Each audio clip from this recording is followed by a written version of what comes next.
But welcome to Short Rest. We've missed you, our dear viewers. We're here to talk smack about everything that's happened over the last week here at Penny for a Tale. This is our not quite weekly, but very dear to us show where we talk about everything that we've done up until now. Daniel, how are you today? I'm good. It's Friday, so it's a great day. I don't have to work tomorrow. I get to eat a lot of food. So I gotta ask you, when you threw Liam into the underworld with the tentacles, Right. what happened there? So the thing is, it's not the underworld.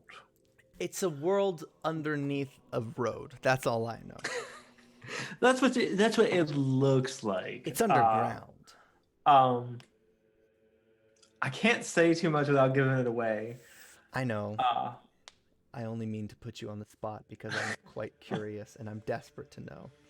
Because I'm currently doing the same thing in the Pathfinder stream that I GM. For the audience, Daniel, he is the GM of our Scion game. We're on episode 8, so next Friday's episode 9. And I just finished episode 27 of the Pathfinder game, but we're both preparing for what is going to be Penny for a Tale's month of horror. So we're starting to make things a little spooky and high stakes. And I have to say, we'll get into this a little bit later in about a half an hour. It's the most stressful thing to write is horror. Because if you make the stakes really high and you do it wrong, you're going to kill everybody and it's anticlimactic. right. Do you ever have that problem, Daniel? I actually almost killed you guys last game when the gunfight started. You all, like the rolls I were doing, I was getting like 10s all over the place. And I was like, this is no fair. So I had to nerf my rolls from anything within a 8. I just dropped it. So any successes were like 9s and 10s only. And that seemed to work a lot better. Yep. But no, with Scion, it's different from than Pathfinder is overall because Pathfinder is more crunchy. Scion is more free form and narrative driven.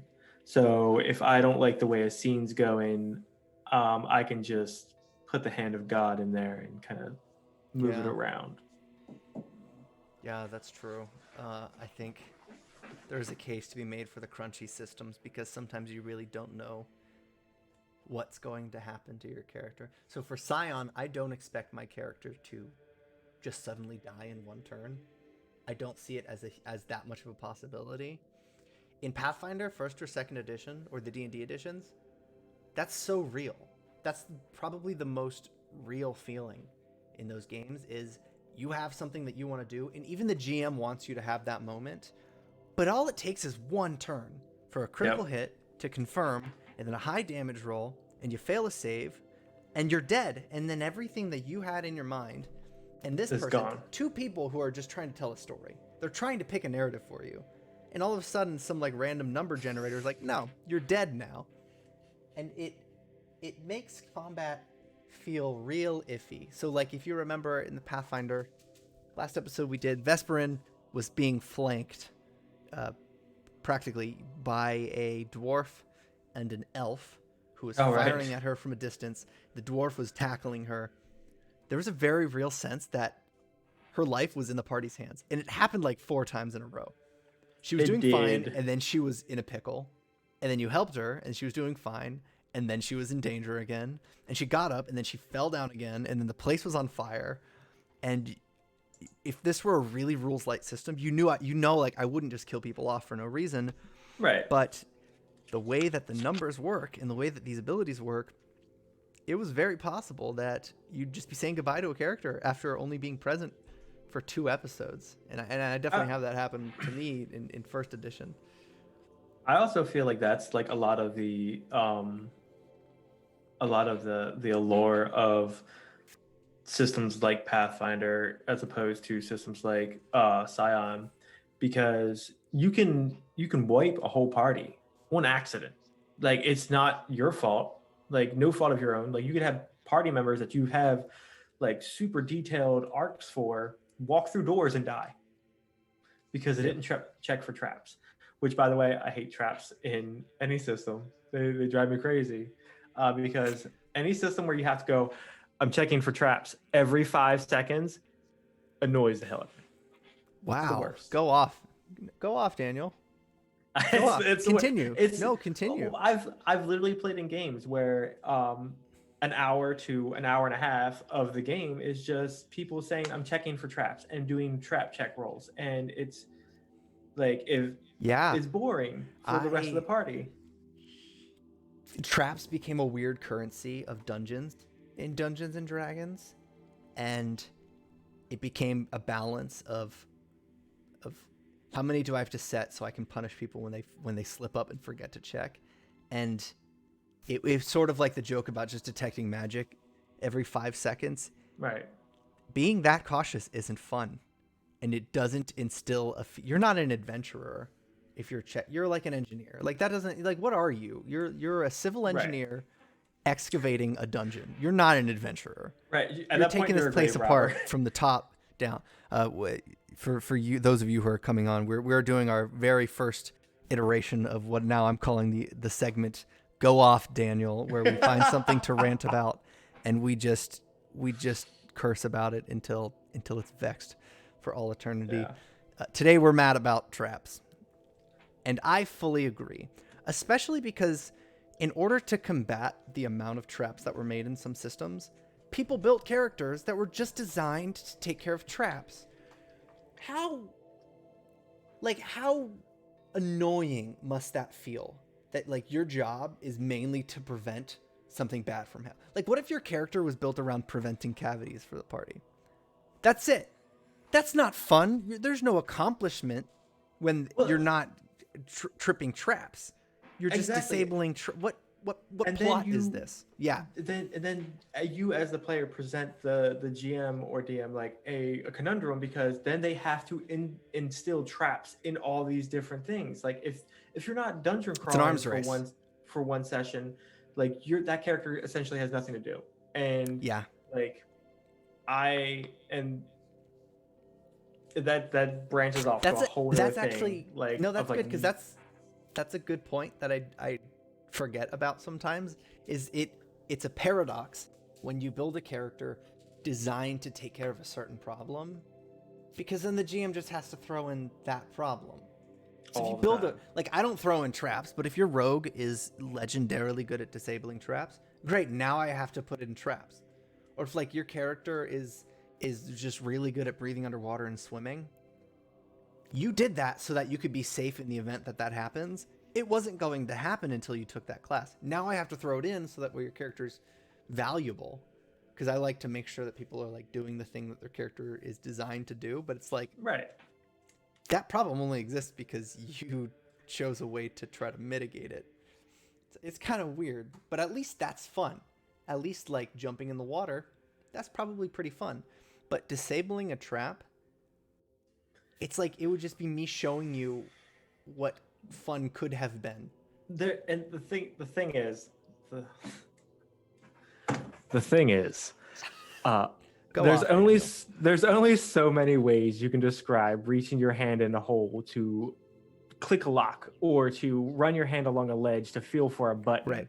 or press it's not that interesting. You can't describe it interesting. Like that's why I love playing with Mr. Smith, because when he adds flair to characters, like he added a flair to the one character, the Scion of Hades he played in Scion. Like he takes it to the next level where you can visualize this person doing the action, and it completes everything. A rogue, I want to lay my face on the ground to see if it's warm or hot for a trap. What? Do you want to do what? Like that's it? That's all you got? Yeah.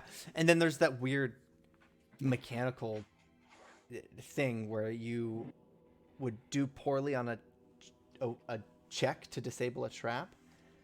But then you think about it and you know of a simple way to disable the trap, but the GM's like, no, you did poorly. I'm like, just get it wet and it stopped. It would be inert. Right. But no, I can't because I got a 3.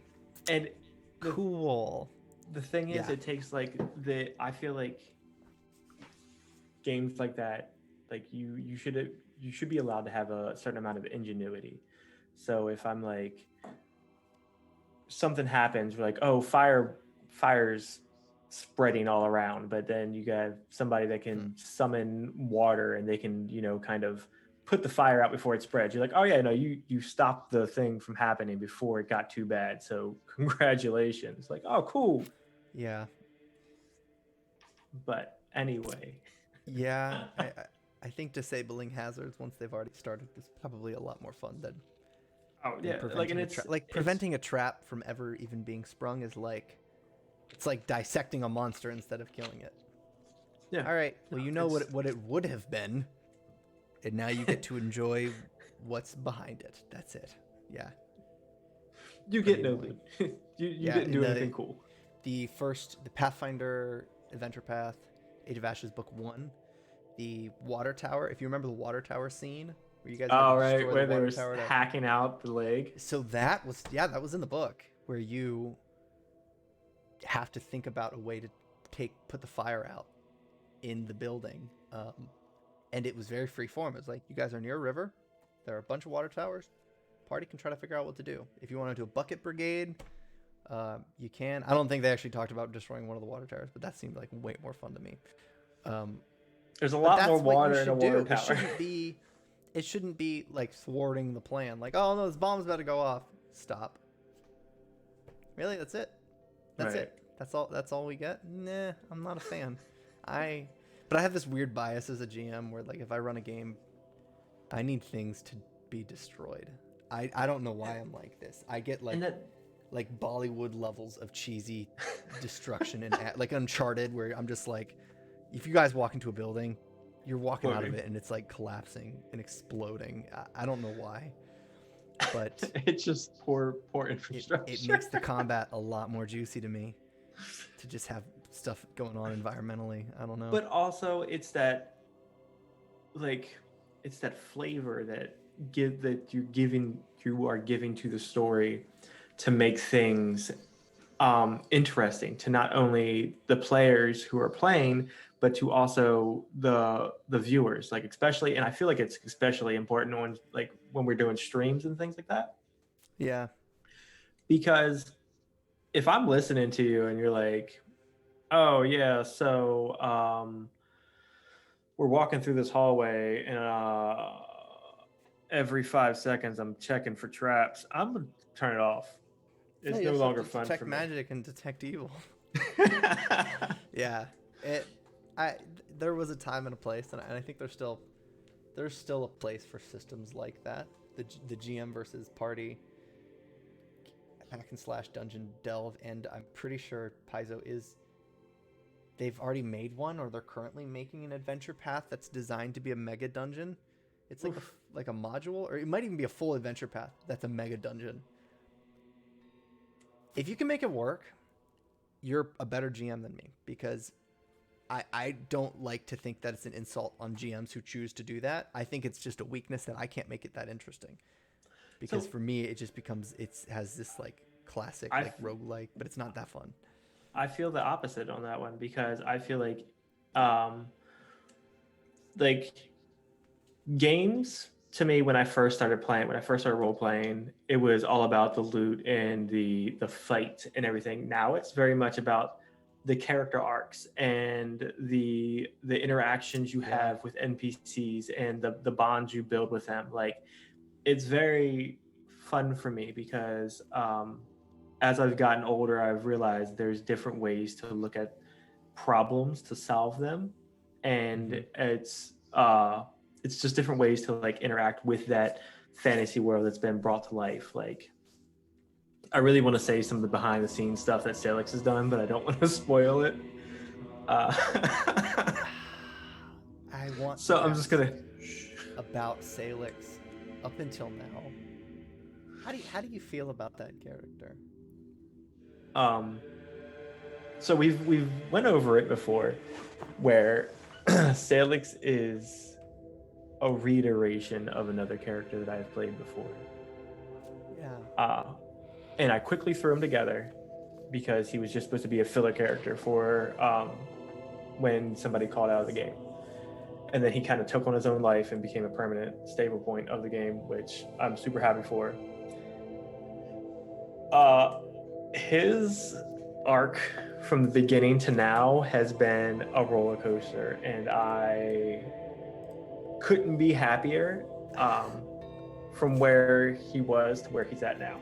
Like I'm happy where he's at. He's got a long way to go, and Yeah, definitely. I've never been like, this is my first character I've ever had where I haven't like really known a direction to take him. So I'm very much He's just got kind some of short-term goals. Yeah, well, medium-term goals, I guess. But there's a he has like sense of one long volatility. term, and then a few short terms. That's it. Yeah, I could be wrong, but it seems like a lot of people, during character creation, they give their players, or the GM gives their players, a motive, but then makes it seem pretty clear that that it's supposed to play out really far in the future. Usually, it's like, my family was killed by this thing, and it's pretty obvious from the start that you're not going to get to that thing for a long time. But for this party, nothing is like that far off. Everything is sort of Just within arm's like, reach. right, yeah, and it's sort of just evolving. Every step you're like, I'm still not there yet. And it's made it pretty hard to write book 4 and 5 and 6. I have great stuff planned for book 6. I have pretty great stuff planned for book 4.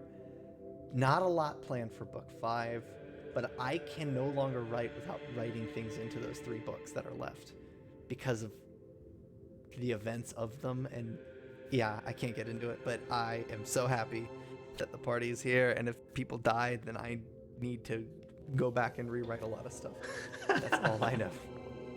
It's a tough time. I'm super excited, and it's gotten to the point where Pathfinder is very much what I look forward to throughout my week. I'm just like, yeah, what am I gonna do? What am I gonna do this Sunday? It's gonna be awesome. Yeah, it feels like my weekly night at the cinema to get to watch, and I feel because of how talented the players are that it's really not me telling a story. It's sort of me. I have the flashcards with the writing prompts, and then I'm like, right. I'm just reading them off. I'm like, you're in a burning building and your dad died. Go. You do it. And then I sit there and watch. I'm like eating popcorn because I'm not doing this. You guys are. And I'm like, Salix, Rune said something and you kind of want to kill him. Go. And then you just, because then even like between while you guys are having those, like even during combat or dialogue, I do come in to interject just to try to see if I can inject a little bit of like, to sort of like stoke the flames a little bit. Right. Or I'll be like, you haven't heard this person say that in this long. Or when they say that, it reminds you of this, to try to just see if I can add a little bit of fluff. But other than that, the best moments have absolutely nothing to do with me. And it's kind of terrifying. And I think that's like what really makes like a great game is the players at the end of the day. It's the interactions they have with each other, how they drive their own story, and how they interact with the world as a whole. Because if you have just players who sit back and just kind of coast, like you're providing nothing to further anything. Right. Or they don't want to interact with the story that is available at that time. They want to go ahead and only do what they're interested in. Again, like, I understand that some people min-max their characters for certain things, but you're gonna be rolling some mins for a while because this is what I have for you. You have to get through this to get to the good stuff for you. Yeah, and I haven't felt that for second edition that much Pathfinder. It's pretty balanced. Also, I don't know, maybe the characters are just built pretty well, but I haven't felt like I've had powered players yet. I feel like the characters are they're pretty sensible. I don't get the feeling that they're designed to be good at combat. And if they are, they still have so much to bring to the table that it's not even about that. A few times when I was leveling up Salix, there have been times where I'm like, oh, I could take this, or I could do these two things, or increase this skill, or which would just take me to that direction of being a pure power player, where he could just run in flurry of blows and he's just chopping everything in half. And I was like, that's not gonna be fun for anybody. And it was like, and then plus, like, what's the point of having high charisma if you can't just look at people and intimidate them? Exactly. Yeah, and you took mobility options that just made you seem really cool, and it actually does pay off to have these things. Right. And that it's all leading up to this vision of a character I have in my head. And he's taking on a life of his own, and I can't wait to see if he lives. I cannot wait for 3.5 more books. I think. Well, let's see. Yeah, that's a long time to live. How many more sessions do you think we have of book 3 at the current pace we're going? 3. I have a document that tells me just about that. If I'm taking a wild guess, that we are at episode 28.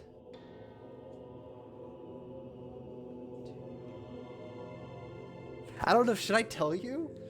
I feel like it makes it seem like it's sort of like when you're at the end of a movie and you don't want to look at how much time is left because it'll kind of give away what's gonna happen.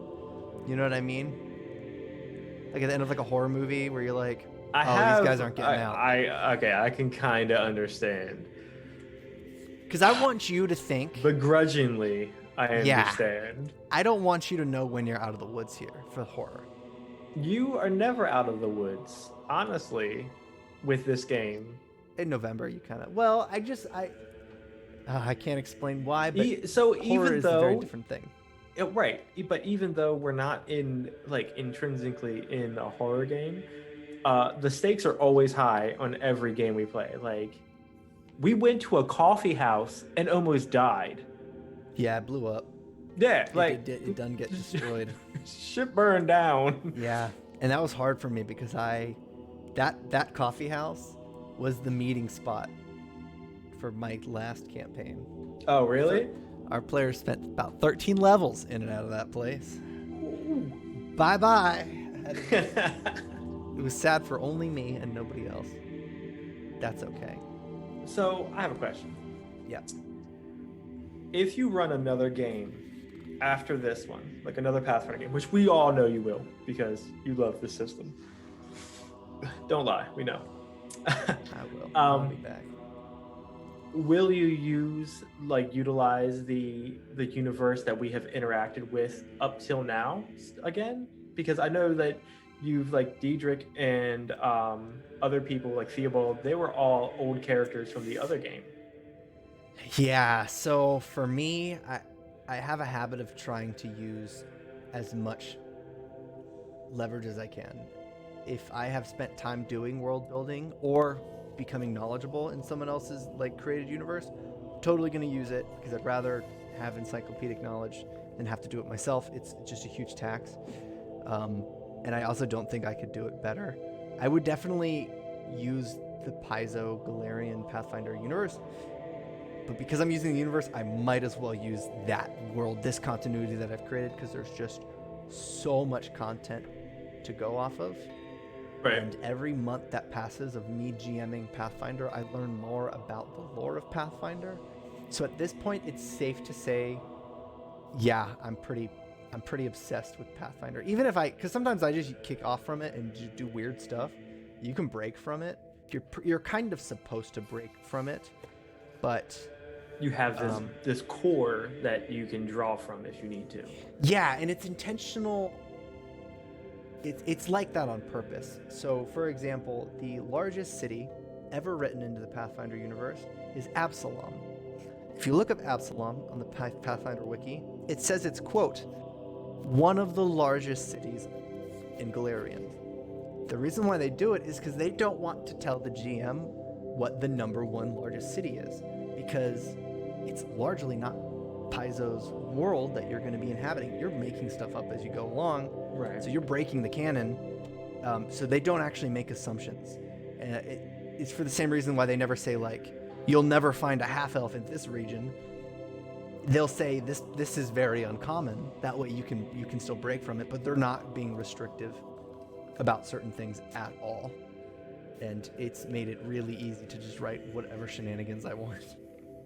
Right. And I mean, that's always nice to have, to be able to draw from that wealth of established canon that you're like, oh, well, I mean, harken back to this battle that happened way back in the day that has some kind of bearing on what you're doing today or something like that.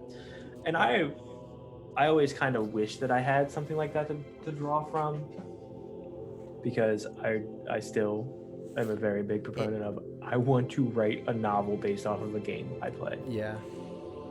That'd be great. It's just hard. Yeah. There's a lot of It's hard. to it. Because then you like, someone's gonna get mad at you because you as an author, you got to take certain liberties with characters to make things more interesting than what they were. Yeah. And somebody's gonna get upset. You've got to be original. Yeah. But that's always going to happen. Yeah, you change a few names, a few incidences, whatever. Yeah. It's a totally different story at that point. Kill off a few characters early on. Yeah. It must be hard to, like, remember everything. Try to. Not when your GM takes really, really extensive notes. But see, and what I'm afraid of is if you were to do something like that, you were to look at the notes, you would realize that I have gaping plot holes. And there's also this thing that we stream on called Twitch, and we put everything on YouTube. But I can just Twitch while we're at it. I can rewatch. Those of you who are on Twitch literally right now. Yeah. So real quick before we hop off for our guest to come on, if you look below my face right now, there is a subscribe button, a bell button, and a heart button. Go ahead and hit any of those for us, and it'll help us greatly. Especially if you like the content, then you can come on, and anytime we're running, we do one shots all the time. We do Pathfinder every Sunday, Scion every other Friday, Short Rest every other Friday. Star Wars will be coming back in November, and I believe we have some other horror things we'll touch on at the end of the episode. But till then, we're going to hit you guys with a quick break, and we'll be right back with our special guest for the night. It is. Do you just want to wait until we bring him on before we introduce him? Yeah. All right. Yeah. Sorry. I tend to jump the gun on a lot of things. So we'll be right back. Go off, Daniel. Fucking traps. We'll be back in some seconds.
we are back. For those of you who are just now coming in, this is Short Rest, a talk show of sorts where we talk about basically recapping all of our games on Penny for a Tale, and then we like to have the occasional guest on to talk about some more casual GMing and player experiences. Jake, why don't you introduce yourself? Hello, I'm Jake Nelson. I am one of the main writers on Relics, A Game of Angels, which is a new RPG just released this year from Tin Star Games. I've been playing and running RPGs for years and years and years now, and Relics is my first published credit in the industry. So we've got a couple of great things out now, including our first supplement, an Angel's Guide to Las Vegas, which is a setting guide that lets you, it gives you a framework to run your own campaigns and chronicles in the city of Sin. I love that. So first question, I have to ask, when you are doing world building for a setting based on a real place, how much do you try to make historical and how much do you try to just make up yourself? Well, with an Angel's Guide to Las Vegas, I did look at the real history of Vegas, because there is a lot of Vegas history that was just ripe for angelic intervention or explanation. So, for example, the death of Bugsy Siegel is one thing that I touched on. Both in the we've got a section for the actual human history of Vegas, and we've also got a section in the guide for the angelic history of Vegas. And so I made mention of Bugsy Siegel's death in the mortal history section, and then I suggested that it was a hit by the mob, which it probably in real life was. Right.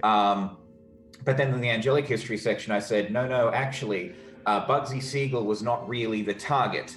The target was the marble statue of Bacchus that was sitting on his piano that was also shattered when they opened fire on his living room, because that had a demon living in it. A band of angels rolled up outside his house and opened fire on the statue, and the fact that he got shot to death in the process was just gravy. That's so... I love it. That's great. so great, because my first thought when you were describing this was that he would have some sort of connection, that there would be absolutely some divine intelligence involved, and he was just in the crosshairs. Like, he was just collateral damage and had nothing to do with it. The basic idea is that back when the mob ran Vegas, demons were sort of whispering in their ears and pulling the strings from behind the scenes. And so when the angels found out about it, they tried to kick the demons and the mob out. But the Sword of Wrath, which is one of the 6 main missions in Relics, the Sword of Wrath is all the gung-ho, get in there, kill demons, and don't stop until all the demons are dead faction. We're here to kill demons, and that's it. The Sword of Wrath tried to do what they usually do and failed, because the mob and the demons were so entrenched in Vegas that no violence short of a tactical nuclear strike could clear them out. Not that, I note in the guide, they didn't look at the nuclear tests in the desert nearby and give it some serious thought. So instead along came the Helm of Salvation, which is the angelic mission that's all about leading from the front, building humans a better world by becoming their leaders, or at least the power behind the throne, and sort of guiding them in that way. The Helm of Salvation came in and said, okay, well, the mob is protected by the system, so let's change the system. And so they worked with government and police to indict the mob bosses. They worked with the Belt of Truth, which is a mission about gathering and retaining information. They worked with them to feed stories to reporters like Hank Greenspun. The nominal leader of the Helm herself, Amenset, actually planted the idea in Howard Hughes' head to buy out the Desert Inn when they tried to make him leave his penthouse suite. And so that gave the forces of legitimate capital a foothold. And they basically, the idea is that the Helm is responsible for turning Vegas from a mob haven into a hyper-capitalist wonderland. Except that now they are whispering in the ears of the casino bosses and not the demons. So Vegas is, at least on paper, a city now ruled by angels. Right. It's so, yeah, that must be so tricky to, if you want to make a world that somehow ties effectively ancient history with some sort of modern day presence that's remotely recognizable, it's a lot of work to go step by step to explain why things didn't have a completely different course in history and how things managed to sort of coalesce into something that still makes sense in a modern context and something like recognizable. How much of the writing do you think was dedicated to just explaining that, saying this was the last 3,000 years, and that's why everything is the way that it is? Well, handily, Vegas hasn't been around for 3,000 years, thank God. Can you imagine? Yeah, that's true. Yeah. Most of the Relics core book, there's a whole section here in the core book, an appendix, which is basically an angel's guide to history. So we start from, the dawn of human civilization, before 10,000 BCE, and we go right through to the 20th century. And so a lot of that work, that's just all human history. That's mortal history. And the thing with Relics is you can kind of insert your character or your persona, as we call them around these here parts, wherever you like. And if your persona's backstory contradicts established human history, well, obviously your persona's backstory is correct. They'd know better. They were there. Yeah. So with Vegas, it was kind of, I went on a business trip to Vegas back in 2018, when we were still doing those. And as I had a couple days out before the conference that I was supposed to go to, so I went on a bus tour out to the Grand Canyon. This is not a weird flex. I'm getting to it. So the bus tour had this very helpful and friendly pre-recorded tour guide who would tell us interesting facts about Vegas, and the places that we were passing, and I was working on at the time the quick start guide, which was a Vegas casino heist for Relics, and so I heard all these interesting facts, about the mob and Bugsy Siegel. And Howard Hughes, Steve Wen, all these figures. Casino skimming was one practice that I heard about that made it into the Angels Guide. I heard about all these things, and as I was going to write the Angels Guide to Las Vegas, I thought about all these practices and all these figures, and I'm like, well, how have angels and demons affected these things? Right. Why did Howard Hughes decide to buy out the Desert Inn, really? Well, yes, he was kind of eccentric, but also Armanset was there saying, you shouldn't have to leave. You've got enough money to buy out this entire casino. Why don't you just do it? Because Armanset and the Helm needed the mob out of Vegas so that they could take over. Casino skimming, that was, why did all of the casino skimming dry up? Why did these laws finally get passed? Well, it was because the Helm was working with lawmakers and regulatory agencies to crack down to remove the mob, because once you remove the mob, there's no earthly power structure for the demons to rally behind, and they'll be easy pickings. Why did Bugsy Siegel really die? Oh, there was an interesting marble statue of Bacchus on his piano. That was the real target. He was just incidental. Yeah. I took a fair bit of inspiration from in the Chronicles of Darkness story, in the Chronicles of Darkness books. They did tend to have with the first edition of Chronicles, city guides. So, for example, for Changeling the Lost, it was Miami, and for Vampire the Requiem, it was New Orleans, and Boston for Mage, and the Colorado Rockies for Werewolf. And so I did kind of draw inspiration from some of those. If you look carefully and you're familiar with with White Wolf and that kind of setting guide. You can see the influences there, but I did my best to sort of give it enough of a Relics twist. So in addition to the mortal and the angelic history, you'll find things like, notable relics that you'll uncover in Vegas. For example, did you know that on the wall of the Hard Rock Cafe on the Las Vegas Strip, there is a golden microphone once owned by Frank Sinatra? I think I did know that. That's probably the only fact about Vegas that I do know, though. I did not.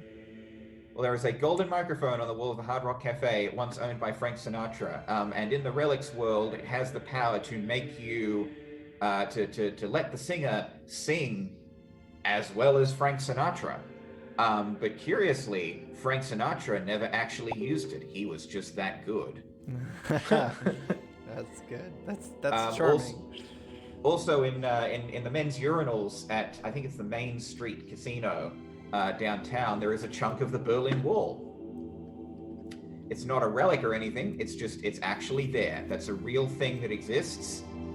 I just thought you might want to know that. Wow. Yeah. Well, now I'll know that.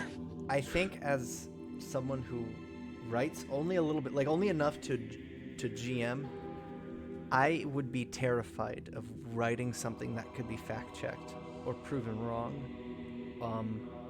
How do you manage not accidentally spending too much time making sure that everything you're writing is concrete? Well, an easy thing with Vegas is that there is just so much. There are so many tall tales and weird stories about Vegas that sometimes it's impossible to know what's true and what isn't. For example, I don't believe Bugsy Siegel was actually shot through the eye. I think that was a fabrication that came about later. From memory, I don't think he was shot through the eye. That's just part of the mythos. Right. I can look that up right now and see if I'm wrong, but No, so the unreliable narrator, I was actually going to ask about it. It's such a good element to use when you want things to feel like, so for a story where you're taking known stories, historical stories, and saying, well, it's actually different than you were told, using the unreliable narrator just sort of strengthens that, because it gives you a sense of like, there are forces at work that have been doing things for quite some time, and I just have no idea. In a way that it really wouldn't pan out that much if you were doing something like Pathfinder, where it just seems like, okay, nobody really knows what they're talking about. Nothing makes sense. Well, that's the thing, and again, it comes back to angels know better than some mortal historian working from ostensibly primary and secondary sources, because the angel is the primary source. They were there. If Right. if an angel tells you that that Howard Hughes bought the Desert Inn because a pretty lady in a black dress suggested that it might be a good idea, well, who's to argue? The angel was there. Right. That is one thing with Relics character creation that players actually have a part in. There is a step in the character creation of Relics where you outline a historical event that your persona was present for or part of. Or, you might have been a historical figure, or you might have, caused a disaster, or you might have inspired something or invented something. I ran a game once where one of the personas was actually Marilyn Monroe. She was Marilyn Monroe for a while, and then she got bored with being Marilyn Monroe, and she faked her death. And so now she's not Marilyn Monroe anymore. Also, she needs to drink human blood to survive. All right, I like it. Yeah, as one does. Which is not something you hear in the stories of Marilyn Monroe, but then I suppose that angel would have had a vested interest in not letting that be in the stories of Marilyn Monroe. Yeah, so it seems like you deviate a little bit from what would be considered the most classical stories about like angels coming to the mortal world. Other than the obvious sources, what are some of your sources of inspiration when it comes to writing about the supernatural qualities of characters? Well, the basic premise of the setting was sort of laid out by Steve D, who is the creator of Relics. The idea is that a fallen angel is not an angel who transgressed against God and was punished by being cast down to earth. Falling is a choice that an angel makes. So if an angel wants to interact directly with creation, if they want to go down and be among humans and shape the world from within it, they will have to fall. They will give up most of their divine nature, seal it away in the relic, the artifact that they carry with them, and live more or less as a human. I mean, they will live a lot longer than a human. They will live basically forever, barring accidents. They still have access to, some of their supernatural powers. But until God closed the gates of heaven, a lot of those powers are inaccessible and locked away. But once the gates of heaven closed, by the way, the gates of heaven are closed. That happened a couple of years ago. Once the gates of heaven closed, suddenly all the dormant relics where the powers were sealed away started to wake up again. And so now there's this supernatural arms race between the angels and the demons to try and get as many relics as possible. But Steve has drawn on a lot of sources for inspiration in writing Relics, in shaping the theme and the tone and the mood of Relics. Lucifer is one big example. The TV series, Constantine. There's a comic series, The Wicked and the Divine. We've got in the core book a whole list of sources and inspirations that you can use to shape your own Relics games and your own Relics series. And there is a list as well of inspirations in the Angel's Guide to Vegas for more focused, obviously, on the Las Vegas side of things. So Leaving Las Vegas, Ocean's 11 is the classic one. Fallout New Vegas. All these different stories that basically we're giving you, as many RPGs do, a list of things that you can look at and steal from, not in so many words, when you're making your own games. Right. Yeah, that's not uncommon. I mean, even Pathfinder did it. Dungeons and Dragons did it with their latest editions. They said, "Here's a list. We didn't plagiarize anything, but this is probably useful for you to look into." What's the saying? Good artists borrow, great artists steal. Yeah. I thought I came up with that line until you said it. If you're a good GM or a good dealer, as we say in Relics, then find your favorite series or works of fiction relating to angels and just plagiarize mercilessly. Yep, until you start streaming, and then it doesn't really fly anymore. When your audience is 4 people, it's the easiest thing to do, to start fully it's just the players pasting watching different stories and seeing. Wait a minute.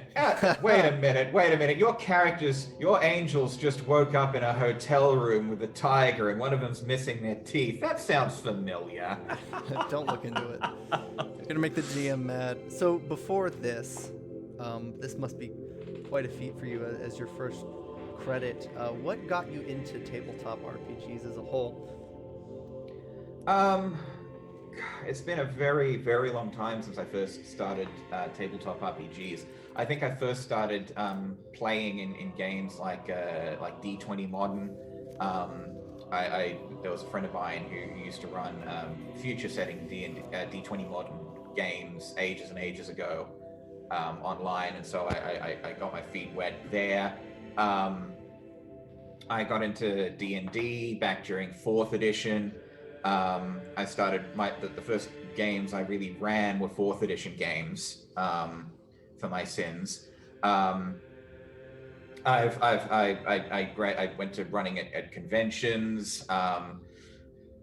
It's just I've done a lot with RPGs. It's difficult to pinpoint where it kind of started. But I was always into sort of creative writing and acting and things like that. Even at primary school or elementary school, as you'd call it. So really just a natural outgrowth of everything that I'd been doing since I was in kindergarten. Yeah, and there seems to be, for everybody I know, you go from one system to your second system, and then immediately more systems than you can count, and it's a mess, and you have 3 bookshelves, and you're like always trying to get the next 3 games started, and there's no third system. It's like 1, 2, all of them, and you just sort of like yeah. Actually, Daniel, I never asked you what was the first TTRPG system you ever played? Dark Heresy. It's a Warhammer 40k system. It ran on the D100 system, where you rolled, and based upon what you did, it was how many successes you either rolled under or over. It was super complex. So after that, and I went to D&D from that. Real easy. So real easy to pick up. So my question, and I guess because I get overwhelmed when things are just more complex than they need to be for board games, were you playing it thinking this is the best thing I've ever played, despite the complexity and the complications that it takes to just like a single turn would take like a graphing calculator and a bunch of math? Were you fine with that? Like, was it just that you didn't know any better, or did you genuinely enjoy the? Oh yeah, no, I just didn't know any better. Okay, it was my first game. I was just hanging out with friends, having a good time. I was like, oh, whatever. Yeah. That was me with Pathfinder, but go on. So we did have we have one of our GMs here at One Penny run a game of Relics, and they said one of their players had a question. Question is, if you had a chance at building the game system again, would you do anything differently? That is a question for Steve, my friend, not for me. Right. Steve was the mastermind behind the rules and the from my perspective, if I were building Relics, I think the fugue system, which is what Relics runs on, does do a really good job at capturing the feel of Relics and what it's supposed to be about. Funnily enough, the fugue system originated from a game called Las Vegas, which is, it's designed to simulate people who have, at least at the beginning, amnesia. And so one of the central conceits is that you gain skills through flashbacks and gaining new memories of your life before you lost your memory. In Relic's case, the angels don't have amnesia. It's just that angels live for a really, really long time, and these skills just probably haven't come up yet. Or at least, they haven't come up in the immediate past. Like, the thing with memories is, if you need a skill that you don't have, so for example, if you need to climb up an elevator shaft, if you need to climb up an elevator cable, and you for some reason can't fly, I suppose because you're in an elevator shaft, you can turn to the rest of the table and go, gosh, I really need to climb this elevator cable. Can anyone remember a time when I was really good at climbing stuff? And another player might say, oh, yes, I do remember. Don't you remember? We sailed together on that ship to the New World. And, during the voyage, you were the lookouts. You were up and down the crow's nest all the time. You were scrambling up rigging and ropes just constantly. Yeah, you're really good at climbing. It's not that you forgot. It's just that it's been a while, and that climbing skill just hasn't come up yet for you for whatever reason recently. So the fugue system works really well for that, I think. And just capturing the scope of the game. And it uses tarot, which is great because tarot gives a real sort of feel to a game as well. And also, a game is indie when they break out the tarot cards. Yeah. If you can but we've got an official Relics tarot. Sorry? No, go ahead. We've got an official Relics tarot deck as well, actually, that you can get separately to the game, and you can use it to run the games or to just read tarot if you like. It's a perfectly functional tarot deck, and we've got art from people like Dan Smith, and I think Dean Maynard was the other one. But Dan Smith was one of the original artists for In Nomine, which is a classic Fallen Angel game. So this is our Magician, for example. That shows Armenset in Vegas in front of the Luxor. We've got, the Devil is a really good one. There is no devil figure in Relics, but a lot of 2-bit demons and, half as many angels like to say that they're Satan. One of them may be right. We've got the Tower. This is not any incident in particular. It's just cool. Yeah. We've got the World. The World is sort of our marquee character, Rachel. She features prominently in a lot of the fiction. So we've got a really nice tarot deck that goes along with it. In terms of other systems, I remember way back when I was involved sort of when Steve started building Relics and testing it, and he was trying out a few systems like Shadow of the Demon Lord was one system that he tried. I believe he did actually work on Shadow of the Demon Lord, did some writing for it. So that was one that he tested out. I don't remember many of the others, but when he found the Fugue system, it was basically like no going back from there, because Fugue just did exactly what he wanted it to do.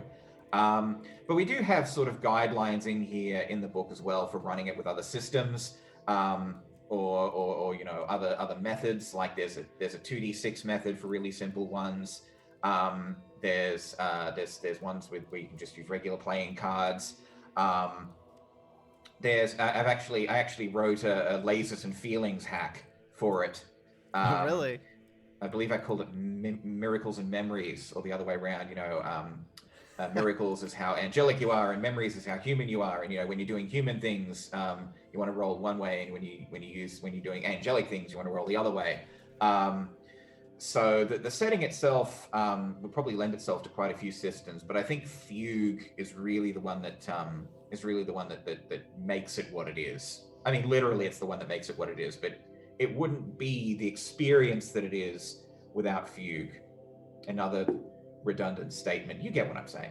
Yeah, I no, understand. yeah, and it isn't an insult on any system to say that it created itself because of something before it.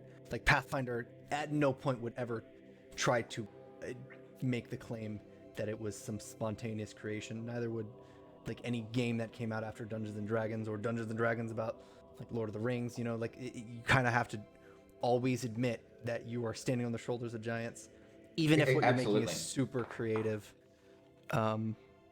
Actually, I think we have a Twitch question. This one's from Paul Hart C.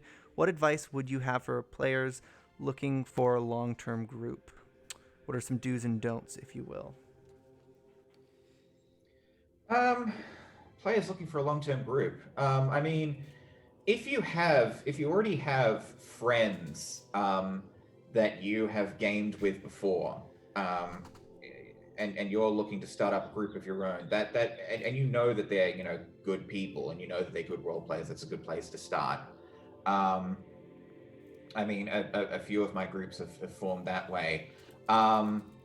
If you're fortunate enough to be in areas with gaming clubs, like there's one here in Sydney called Exiles. I've joined a few games through Exiles. I've run a few games through Exiles. If you go to local conventions and there are players there who you enjoy gaming with, you might. Some of the local gaming conventions tend to have pretty small communities. So if you play a lot with the same people, you might decide to invite them to play a more long-term game with you. That's happened once or twice for me. So there's a lot of ways to find good players to game with long-term. And it's just a matter of your circumstances and your preferences, whether you prefer to play with friends or whether you prefer to, find new people. There's a lot of different answers to that question. Paul Hart C. It was Paul Hart C, wasn't it?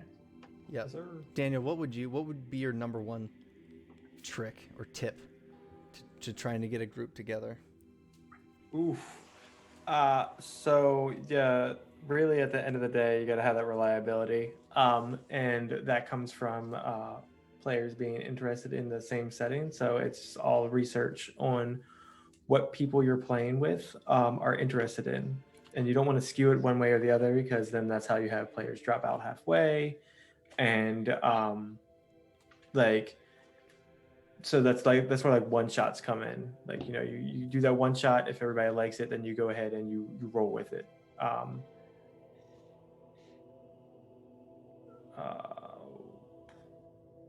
Yeah.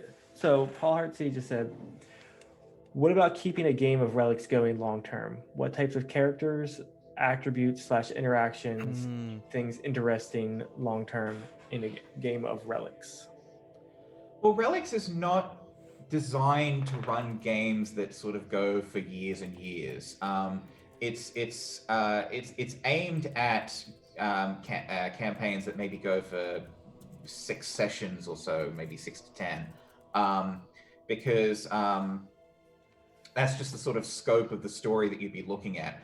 There's no reason why you can't run it for longer sessions or for longer campaigns. But as you do, the memories that you accrue and the miracles that you get, the new miracles for your relics, the new powers that you unlock will get more and more powerful.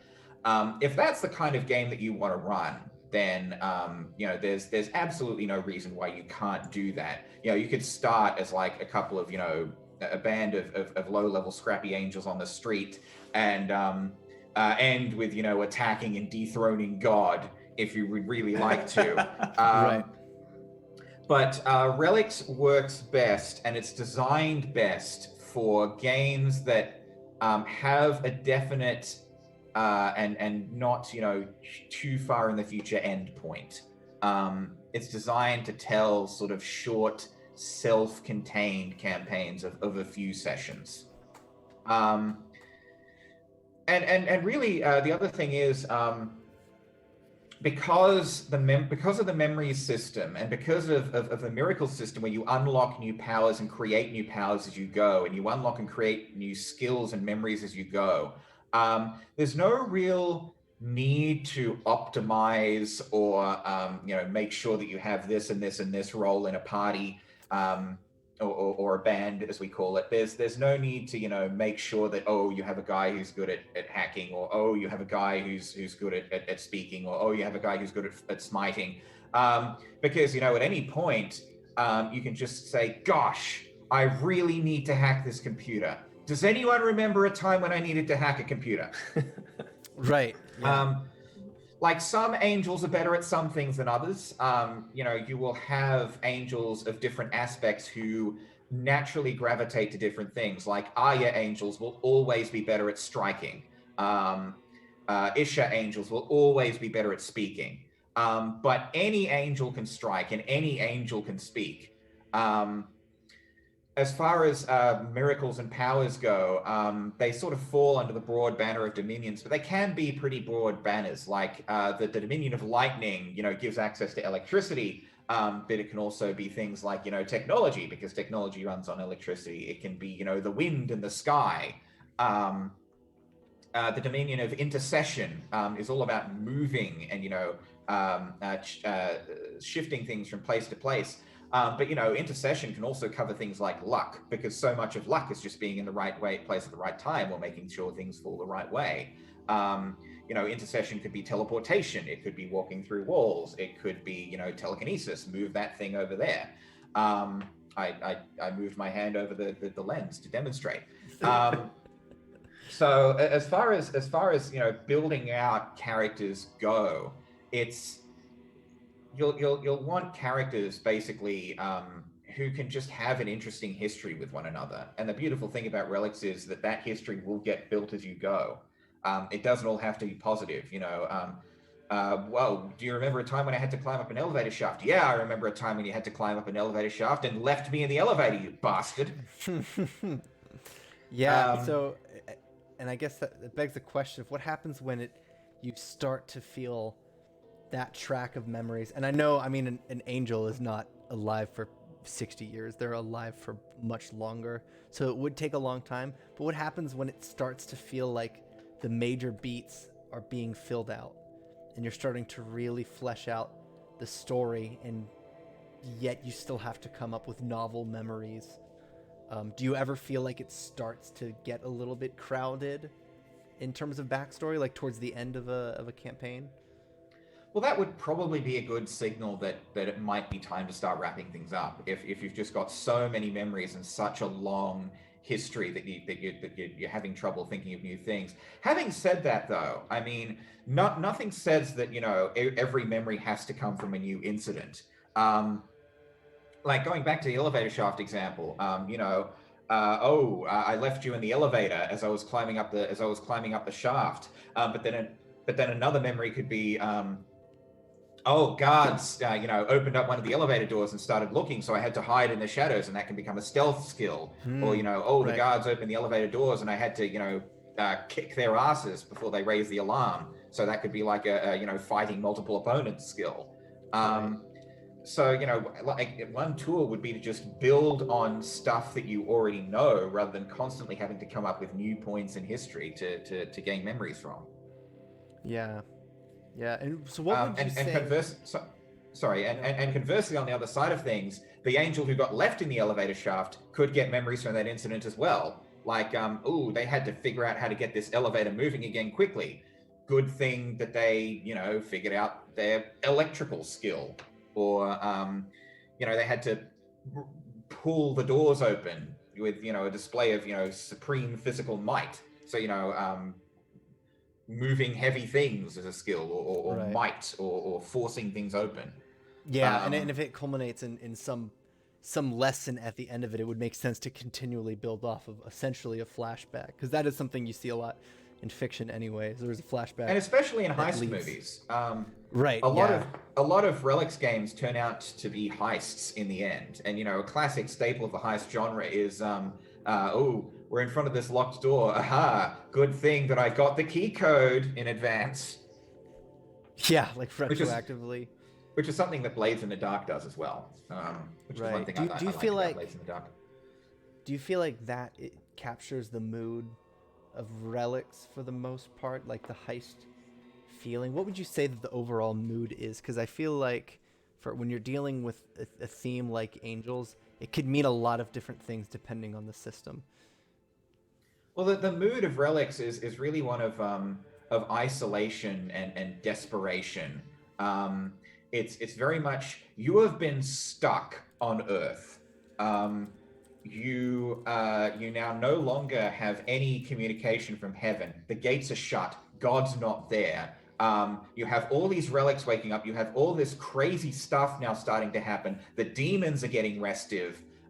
It's like, what do you do? What do you do? What do you do about this situation? What is the situation that you're trying to do something about? And so I think heists do really tie in a lot to desperation, because the security is going to be on us in 3 minutes. I'm locked out of the system. You're going to have to get ready to fight. But wait, there's an air vent over there. Can you fit through that air vent? That sort of thing. We do actually have a story in the Relics core book that I wrote, which deals with a heist on a Swiss bank vault that goes pear-shaped. So look out for that one.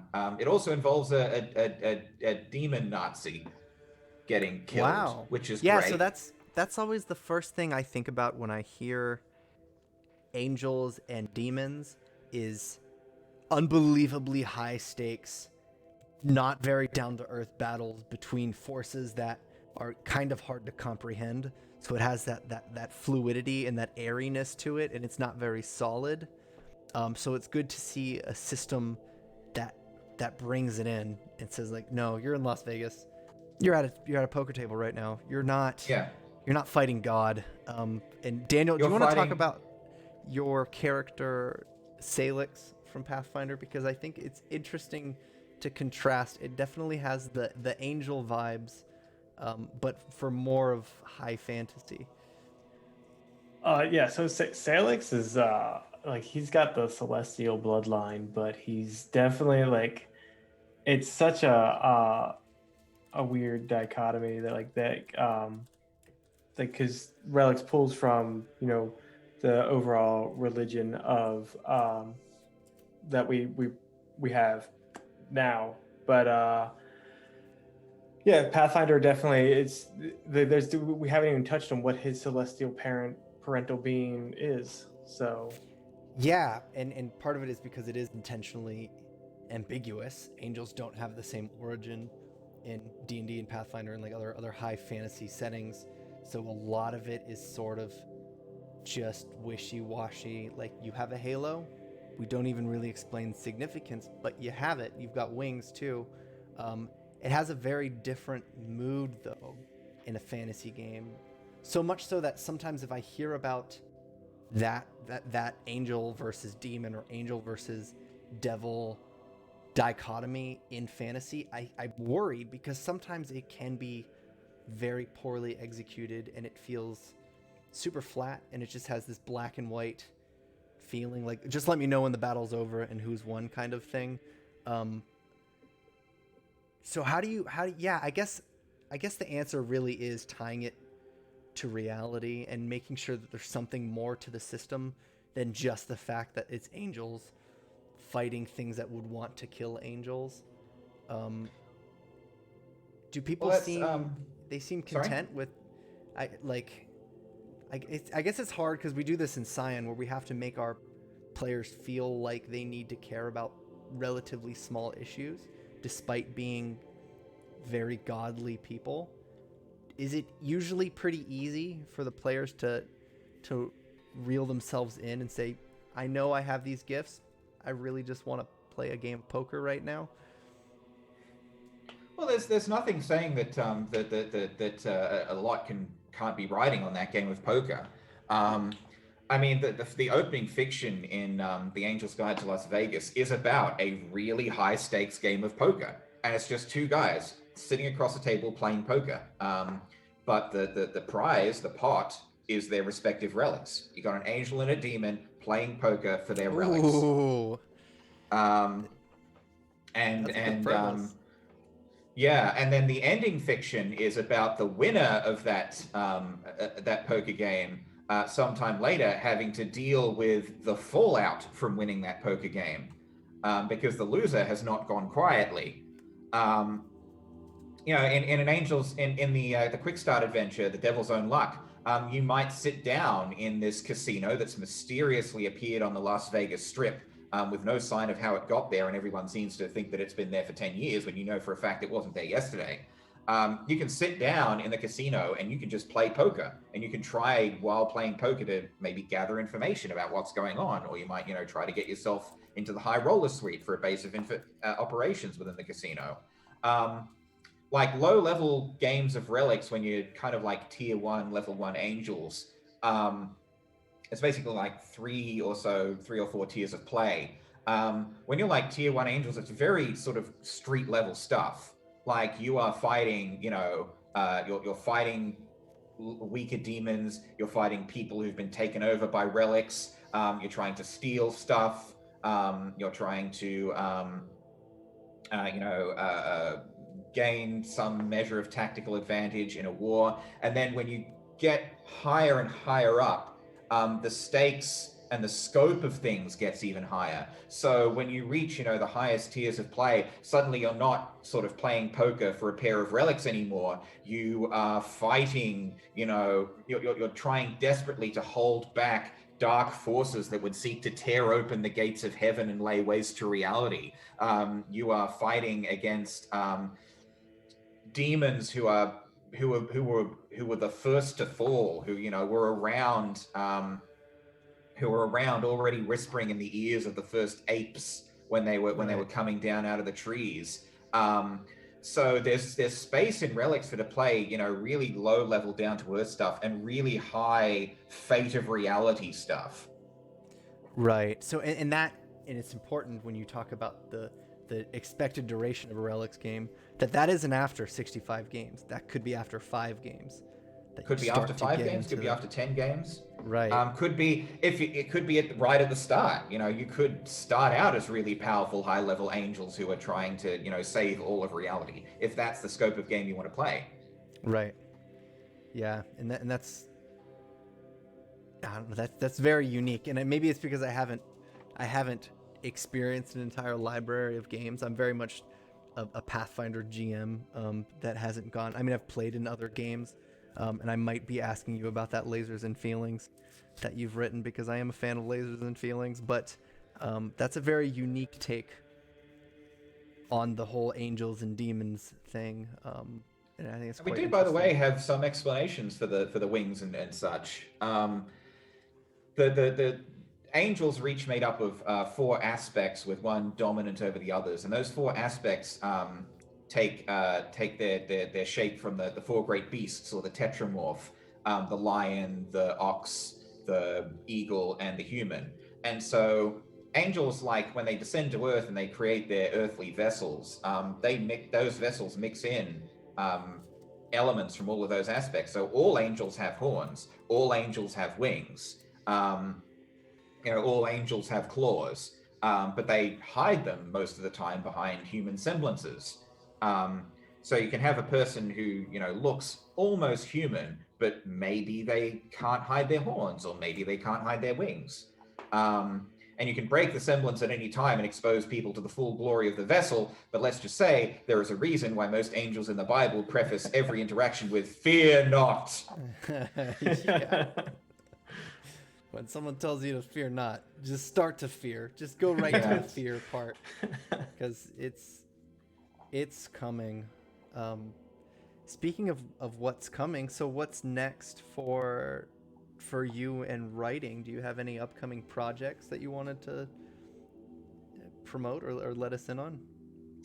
Well, we've been there is a supplement coming out for another supplement, an adventure coming out for Relics pretty soon. It's a sequel to the quick start adventure, The Devil's Own Luck. It's called By Demons Driven. That one was written by Steve himself, and that sort of the Devil's Own Luck starts in Vegas, and By Demons Driven takes the players kind of out of Vegas and up into other parts of the Western United States. Up towards Utah. And we are planning, more adventures and more scenarios in that line, as the angels, are forced to come to terms and deal with the things that they discover along the way. Right. There's so that's what's coming next by Demons Driven. We've been sort of floating ideas for other supplements. Nothing too concrete yet.